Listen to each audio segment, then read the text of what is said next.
My father was a horse trader, and not the honest kind. While he could part the money from a fool, no misgiving on his mind. He knew more ways to sell a hack than any man I've known. But the biggest scam he ever had was a handsome, deep red roan. Now he picked up Rony from a friend who promised him a treasure. So Dad brought him home to try him out and train for Western pleasure. Well, no sooner did his jeans touch seat than that roan began to buck, and he figured he'd been bamboozled in a stroke of bad horse luck. So he called his friend on the phone to read the riot act. His buddy listened patiently, but wouldn't take old Rony back. He only told my father that the hint to strike it rich was sell old Rony to some other unsuspecting son of a bitch. You see, Rony had a quirk, and it had to do with Kit. He didn't like to carry weight while working in a bit, but put him in a bozell, he'd be a Mandarin Dobbin. Just a kind-eyed soul and puppy dog, not some wretched angry goblin. So next day my father put old Rony on the auction block, making sure prospective buyers placed no bid into his mouth. Well, Rony remained calm and did what he was asked, and on that very first day sold to an unsuspecting horse's ass. You see, when that new horse owner got old Rony home, well, he just figured that a firmer hand was needed on that roan. So into Rony's mouth he placed a long-shanked high-port bit. Well, yeah, old Rony wasn't putting up with that one little bit.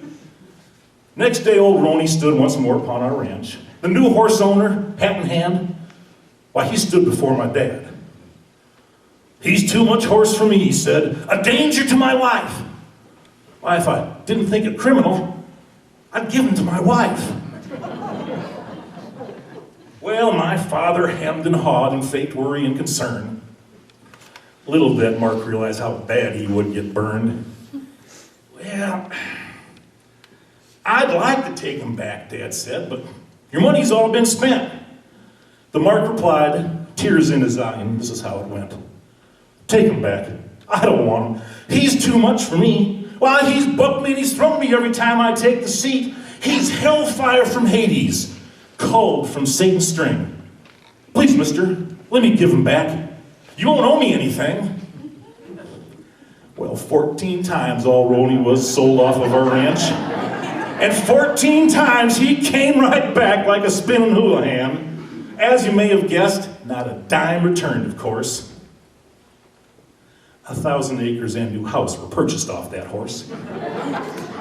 But on the 15th sale, with my father confident that Rony would come back again like some penny that was lent, well, a day turned into two, and two into a week.